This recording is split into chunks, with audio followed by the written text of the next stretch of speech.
Yan, release natin yung grupo. Ang oras natin ay 11:36. Yan, first toss ng mga pang summer natin.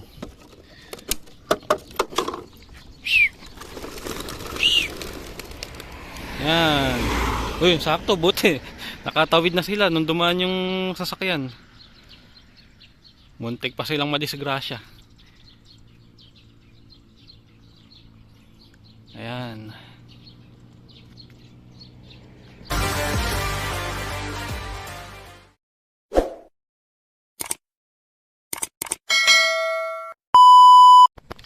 Yon mga utol, magandang araw sa inyong lahat at welcome back dito sa loop natin. So ngayong araw nandito tayo ngayon sa loop natin at nagpapalipad tayo ng mga pang summer natin. So pinawalan natin yung mga pang summer natin kaninang alas 9. Ang oras natin ngayon ay 9:30 na. So kalahating oras na lumilipad yung mga pang summer natin at medyo late na tayo nakapagpawala.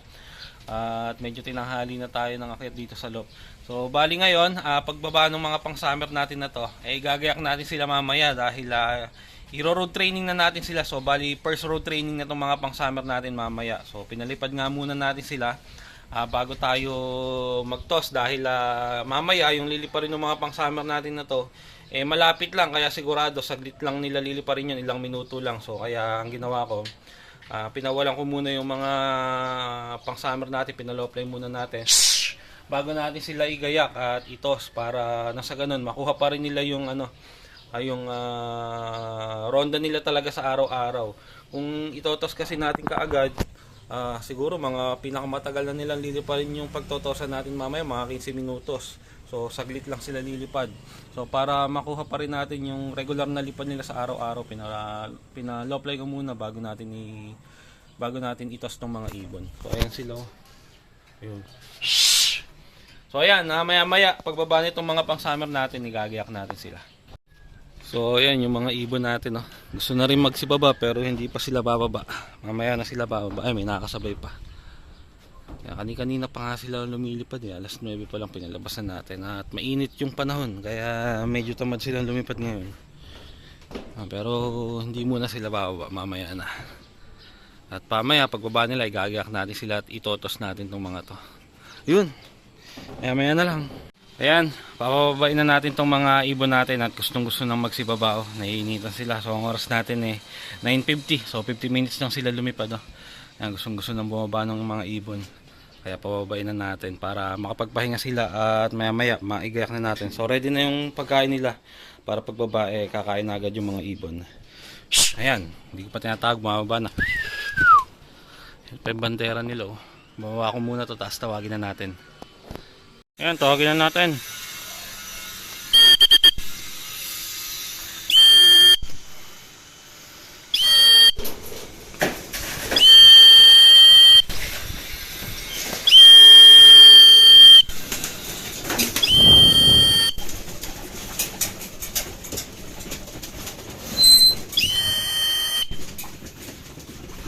Ayan.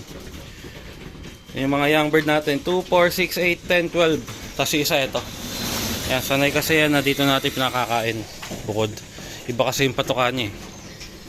Yan, siya lang naiiba ang patuka, flyer mix yung kanya. Kasi ito, karamihan. Lahat to. Breeder mix ang tinutuka. So, konti lang muna yun kasi nga, babiyahin natin sila mamaya. Mamaya na lang sila ulit kakain pag uwi nila. Pagdating nila dito, meron silang dadat ng konting patuka. Ayan sila, mga gutom na kaya gusto na rin magsibaba sa ang init. Mainit na yung panahon, tag-araw na, summer na. Ayan, ito yung allbird nating isa. Meron din tayong allbird dito, yung pang NH natin na bumalik. Ayan, nawala to sa midtos tapos bumalik siya, ayan, walang buntot to. So sinama ko na dito. Mukhang mukhang pwede pa natin siya ilaban ng summer. Kaya ang naging pang summer natin 13 silang lahat. Yan.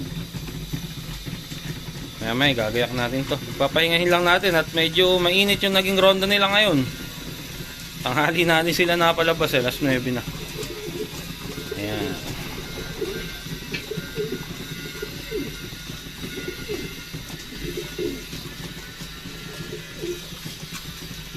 Ayan sila. Yung isang pang summer natin, ayun, gupit pa yung pakpak nun. Tapos yung isa, yung dulo, binunot ko, kasalukuyan tumutubo pa lang. Kaya ang iksi ng pakpak ng isang summer na yan, pero buti. Sumasabay siya sa low fly, hindi siya pasaway lumipad. Ayan, tapos na silang kumain. Ayan, tapos na rin to. Ayan, ayan. Ayan sila. Bigyan natin ng tubig. Ayan na kayo at mamaya mabiyahe na kayo. Ayan, nainitan nga sila at mainit yung panahon na. Tag-araw na, summer na. So sinasanay-sanay ko na rin sila sa mainit na panahon. Pagka nagpaparoon tayo, minsan talaga sinasadya ko tanghali para nakaka-experience sila ng lumilipad sila yung mainit. Ayan, mga pang summer natin, oh. Ayan, ngal-ngal.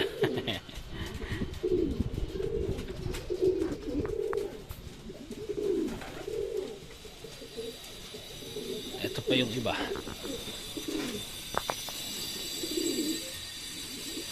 Ayan, maya gagayak natin tong mga to. Ayan, nakaready na yung mga ibon natin. At ang ginawa ko, 2 training box yung ginamit ko. Isang 7 saka isang 6 ang laman. Mamaya lalagyan ko pa to ng isa kasi may isasabay si kuya na isang pang summer. Kaya bali magiging tig 7 yung laman ng training box na to. So ginawa ko nga 2 muna para hindi magsiksikan yung mga ibon. Kasi first time nila sa training box. Pagka nagsiksikan sila masyado, sigurado masisira yung balahibo nila. Saka pagka dumumi sila, masasapo yun ng balahibo nila at sigurado masisira yung balahibo. So hanggat di pa sila sanay, ganyan muna gagawin ko. 2 training box muna gagamitin natin. So yun, biyahin na natin tong mga ibon natin.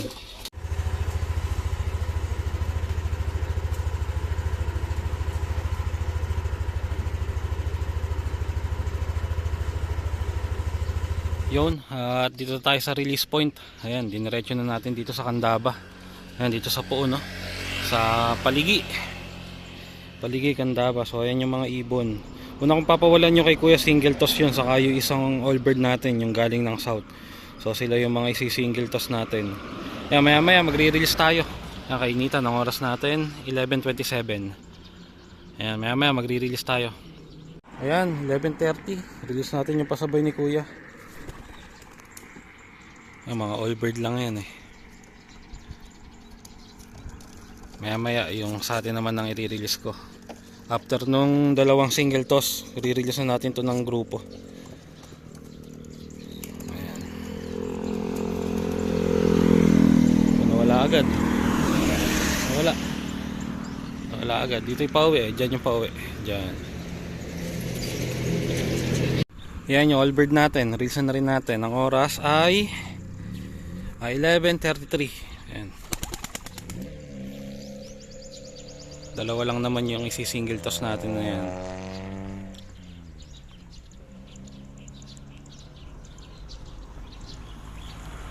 Ayan, umiikot pa.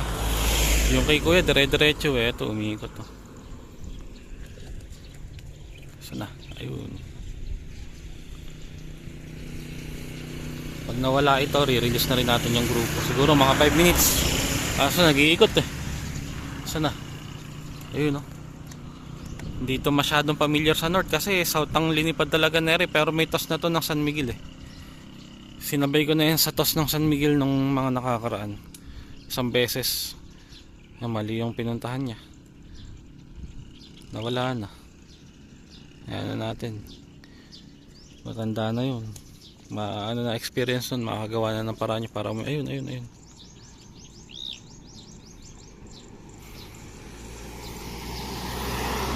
Ayan o. Doon siya umiikot, mali iniikutan niya. So makakawi din yan, bahala siya. Ayan, release natin yung grupo. Ang oras natin ay 11:36. Ayan, first toss ng mga pang summer natin.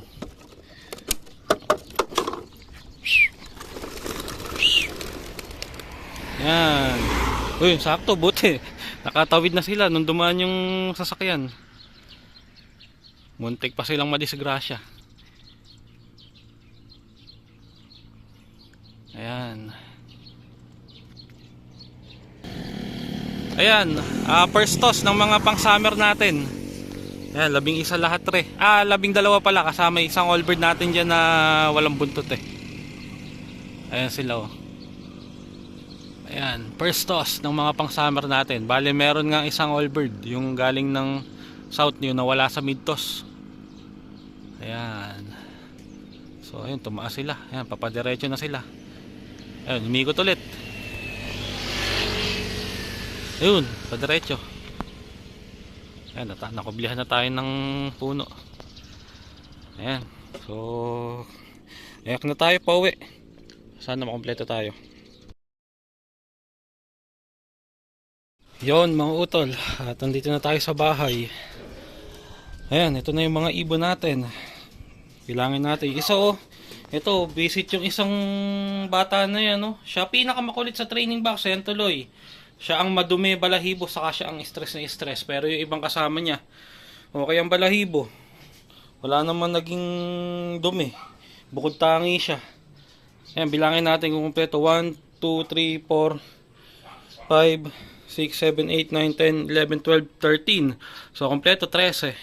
Sabi ni Kuya, dumating yung mga ibon ng 11:49. So, yun. Okay naman yung naging first toss natin dito sa mga ibon natin. So, dinala na agad natin sila sa Paligi, Candaba, Pampanga. So, dapat nga sa gawing baliwag ko pa rin sila i-release, kaso konti na lang kako nasa Paligi na ako, Candaba na. Kaya diniretso na natin. At ayan, ito naman na nga sila, kompleto naman.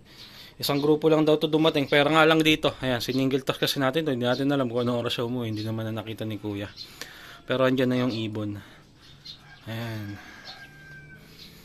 So ayan, medyo na-stress sila. So na-stress lang yan sa training box, hindi sa liparan, dahil yung pag-uwi nila mula sa release point kanina hanggang dito saglit lang nila liliparin yun. Ayan no. Ayan.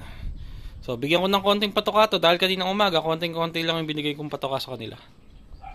So yun mga utol, at pinakain ko na yung mga ibon. Ayan, konti lang ulit yung binigay ko, inubos nila kaagad. So konting patoka lang nga kasi yung binigay ko sa kanila kanina umaga, dahil nga nagtos tayo ngayon tanghali. So kompleto nga tayo ngayong first road training natin dito sa mga pang summer natin. Tutuloy-tuloy na natin yung ano nila, road training nila. Tapos pag nag-start na yung summer ng training ng summer ng NHPC, ayun, ikakarga na natin tong mga ibon natin. So lahat na sila, ikakarga na siguro natin yung mga BBC natin, i-advance training na natin sila.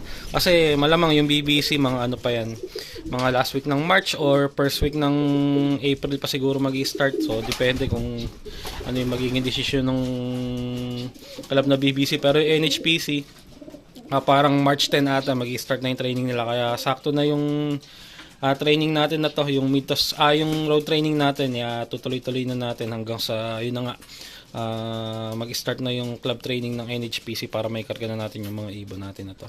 So ayun sila, okay naman. At bali yun lang mga utol, hanggang dito na lang tong video natin. Maraming salamat sa panonood. Kita-kita na lang ulit tayo sa susunod na video natin.